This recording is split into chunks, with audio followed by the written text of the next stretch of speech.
ఈ సంజాయిషీలు సమాధానాలు చెరిగిన వాళ్ల కలల్ని తిరిగి తీసుకురాలేవు, వాళ్ల కన్నీళ్లని తుడవలేవు.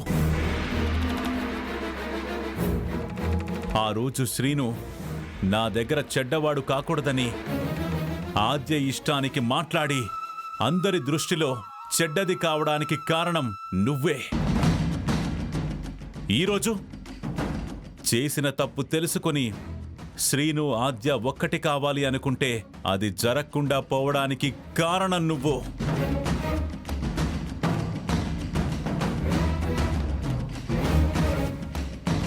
నా మాటకి ఏనాడు ఎదురు చెప్పని నా కుటుంబం నాకు కూడా తెలియకుండా చాటుగా పెళ్లి చేయాలని నిర్ణయించుకోవడానికి కారణం నువ్వు.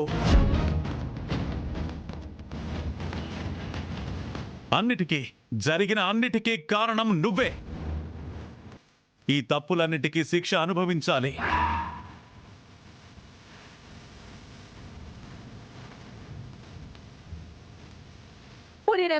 మీ చెల్లెలకి అమ్మా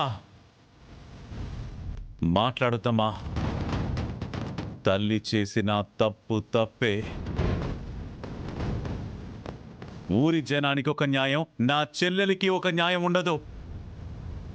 ఊర్లో తప్పు చేస్తే ఊరందరి ముందు శిక్ష, అదే ఇంట్లో తప్పు చేస్తే ఇంట్లో వాళ్ళందరి ముందు శిక్ష. శివరాం,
ఏమండి? కొట్టండి బావగారు, కొట్టండి. తల్లి స్థానంలో ఉండి తప్పు చేసిన దానికి శిక్ష పడాల్సిందే. ఆద్య శ్రీనుల కళ్ళలో నీళ్లున్నంత కాలం దానికి కారణమైన దాని ఒంటి మీద గాయాలు గుర్తుగా ఉండాలి బావగారు. కొట్టండి బావగారు, కొట్టండి.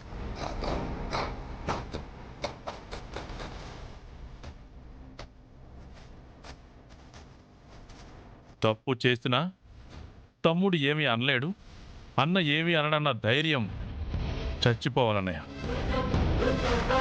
ఇంకొకసారి ఇంకొకరు ఇలాంటి ఆలోచన చెయ్యాలన్నా భయపడాలి.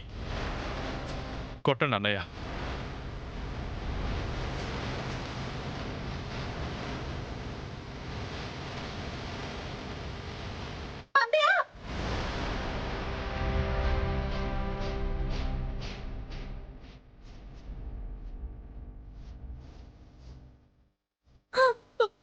నన్ను క్షమించన్నయ్యా.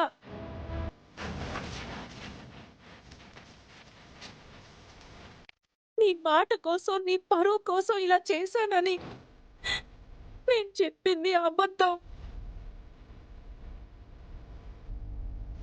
అసలు ఆద్య నా ఇంటి కోడలు కావడం నాకు మొదటి నుంచి ఇష్టం లేదు.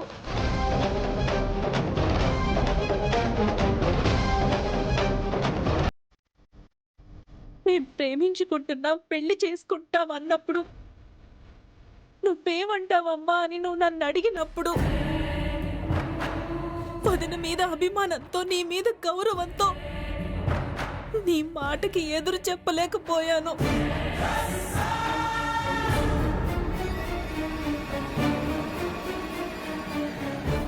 అంతేకాని ఆద్యతో పెళ్ళి అన్నది అప్పటి నుంచే నాకు ఇష్టం లేదు.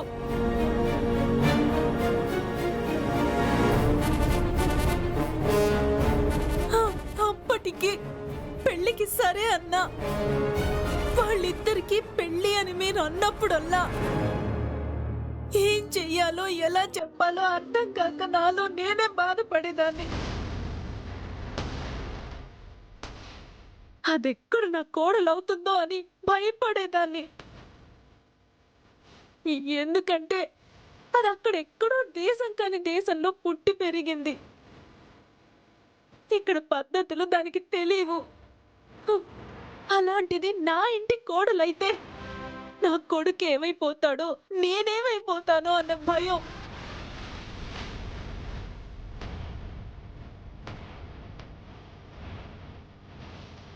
అదే చారు నా కోడలైతే మనలో కలిసిపోతుంది, మనందరికీ నచ్చినట్టుగా ఉంటుంది అని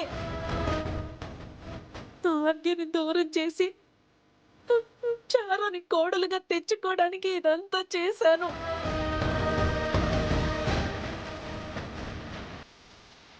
నేను చేసింది తప్పే కావచ్చు, కానీ అన్ని నా బిడ్డ కోసం, నా కోసమే చేశాను. ఎవరైనా కోడల్ని ఇష్టంతో తెచ్చుకోవాలి, కానీ భయంతో తెచ్చుకోకూడదు కదా అన్నయ్య. నా భయమే నాతో ఈ తప్పులు చేయించింది. అన్నయ్య, ఆద్యని దూరం చేయడం మీ అందరి దృష్టిలో తప్పే కావచ్చు, కానీ ఇప్పటికీ నాకు నమ్మకం ఉంది. ఆద్య కంటే చారు 100 రెట్లు మంచిది.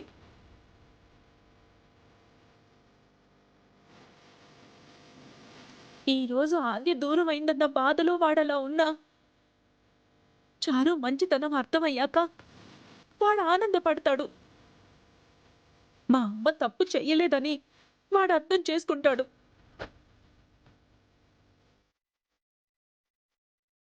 మీరందరూ భయపడినట్టు వాడు ఏడుస్తూ బతకాల్సిన అవసరం ఉండదు.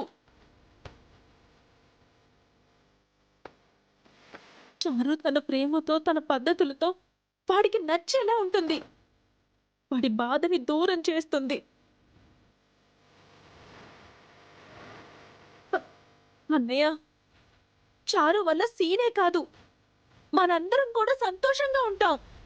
ఏ గొడవలు ఉండవు. ఆద్య వచ్చిన దగ్గర నుంచి చూస్తూనే ఉన్నాం మన ఇంట్లో ఎన్ని గొడవలు జరిగాయి.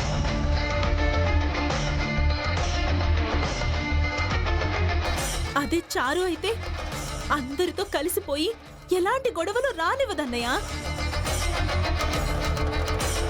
భార్యగా వాణ్ణి, కోడలుగా ఈ ఇంటిని చాలా బాగా చూసుకుంటుంది.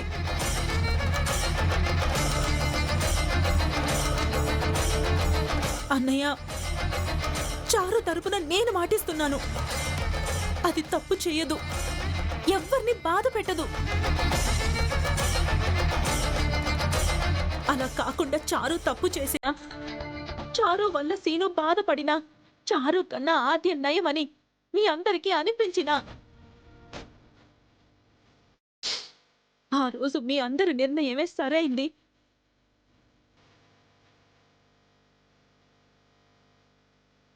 నా నిర్ణయం తప్పని నేనే వచ్చి మీ అందరి కాళ్ళ మీద పడతాను.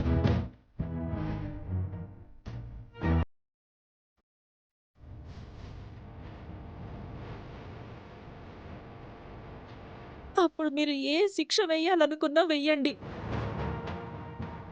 మళ్ళీ మళ్ళీ చెప్తున్నాను, ఆద్య కన్నా ఏ విషయంలో అయినా చారు మంచిది.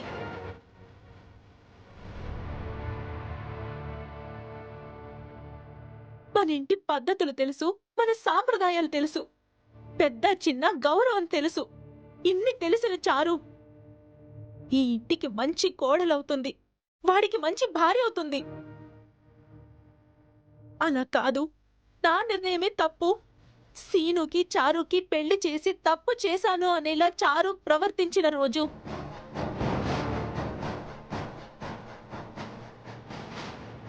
చెప్పాను కదా, మీరు ఏ శిక్ష వేసినా అందుకు నేను సిద్ధమే. నా బాధని, భయాన్ని అర్థం చేసుకో అన్నయ్య. ఈ ఇంటికి కానీ సీనుకి కానీ ఆద్య సరైంది కాదు.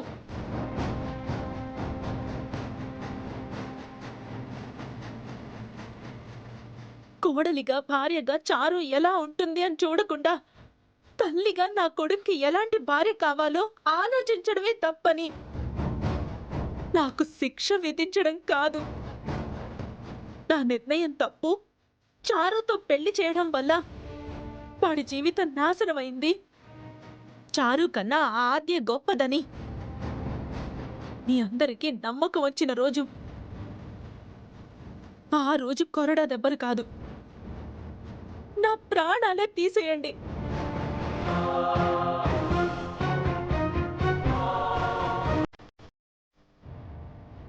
అప్పటి వరకు నాకు ఒక్క అవకాశం ఇవ్వండి అన్నయ్య.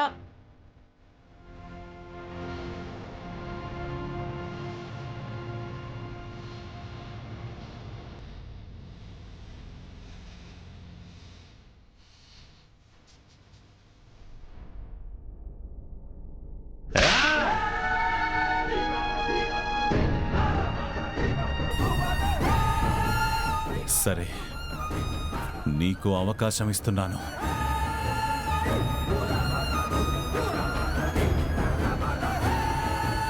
పెళ్లి జరిగిపోయింది కాబట్టి ఇప్పుడు ఆద్యని, శ్రీనుని ఒక్కటి చేసే అవకాశం ఎలాగూ లేదు. ఆద్య గొప్పదా, చారు గొప్పదా అన్నది సమస్య కాదు. నా బిడ్డలా పెంచుకున్న శ్రీను సంతోషంగా ఉండాలి.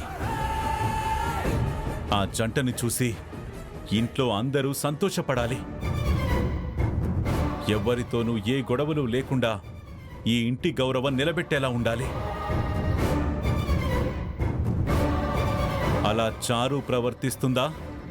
ప్రవర్తించేలా నువ్వు చేస్తావా నాకు తెలీదు.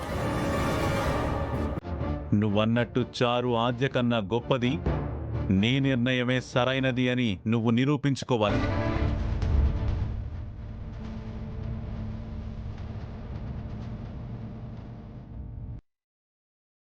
అలా కాదని చారు వల్ల శ్రీను బాధపడినా, ఈ ఇంట్లో ఏ చిన్న గొడవ జరిగినా అప్పుడు మాత్రం నువ్వు శిక్ష అనుభవించడానికి సిద్ధంగా ఉండాలి.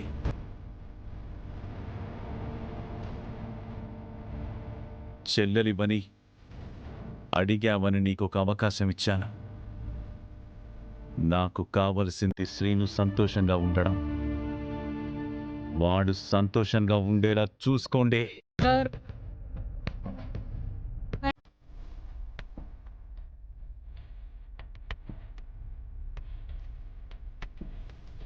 ఏ కన్ను చూడదనా నీ విచ్చల విడిమిడిసి పాటు ఏ చెయ్యి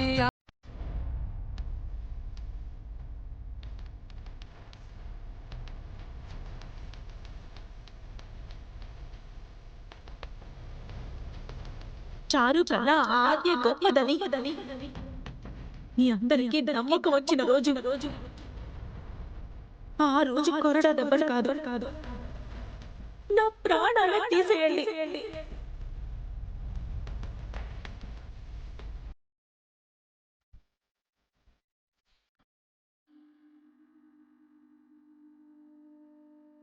ఏంటమ్మా ఇది ఏది? నువ్వు చేసింది? నువ్వు గెలిచావని ఆనందపడుతున్నావు కదా? మరి ఇంతమందిని కాదని నేననుకున్నట్టు నా కొడుక్కి పెళ్లి చేసినప్పుడు ఆనందంగా ఉండదారా?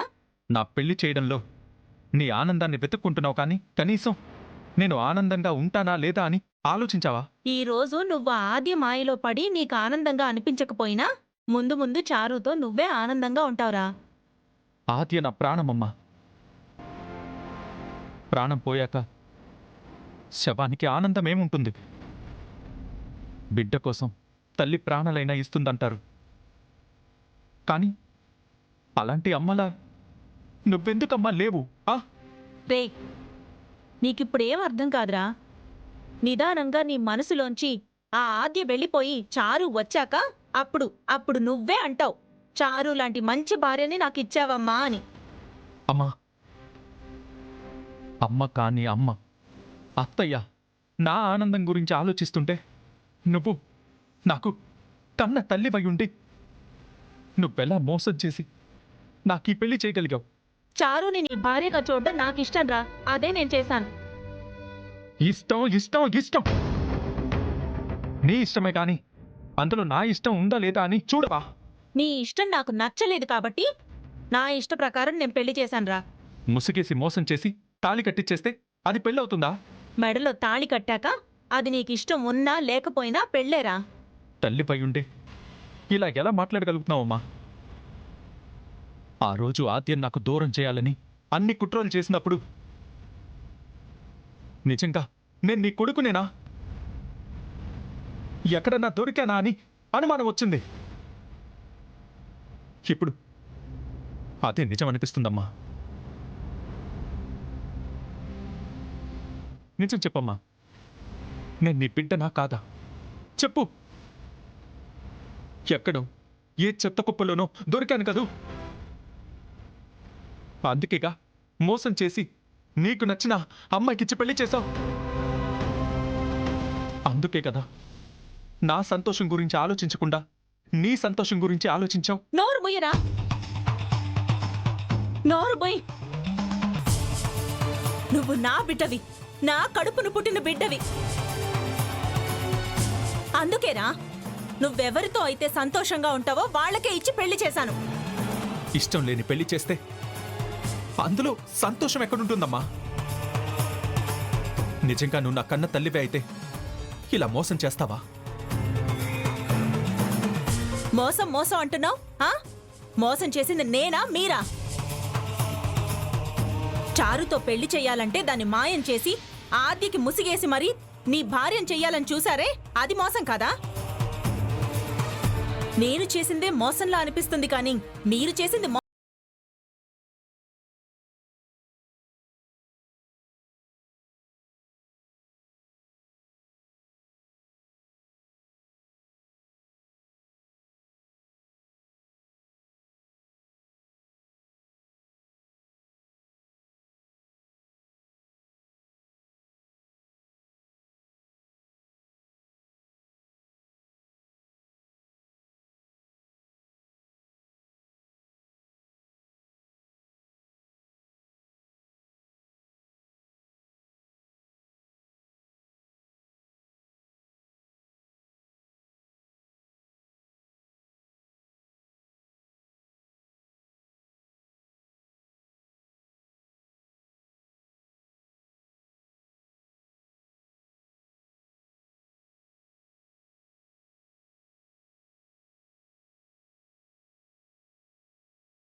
పెళ్లి చేసి నువ్వు గెలిచినా నా ప్రేమ మాత్రం ఓడిపోదు.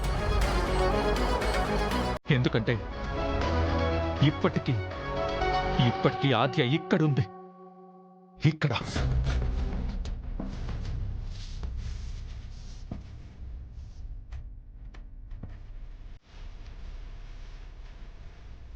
చోటి కర్మ ఈ చోటే, ఈనాటి కర్మ మరునాడే. ఏంటి నువ్వు చెప్పేది? కోచ్ సార్ మీ నాన్నతో మాట్లాడడానికి వెళ్ళారా? అవునే, నేను వద్దు వద్దు అంటున్నా చెప్పేది వినకుండా వెళ్ళిపోయారు. నీతో ఆ ప్రశాంత్కి సంబంధం ఖాయం చేశాక ఇప్పుడెళ్ళి నిన్ను పెళ్లి చేసుకుంటాను అని మీ నాన్నతో చెప్తే ఇంకేమైనా ఉందా?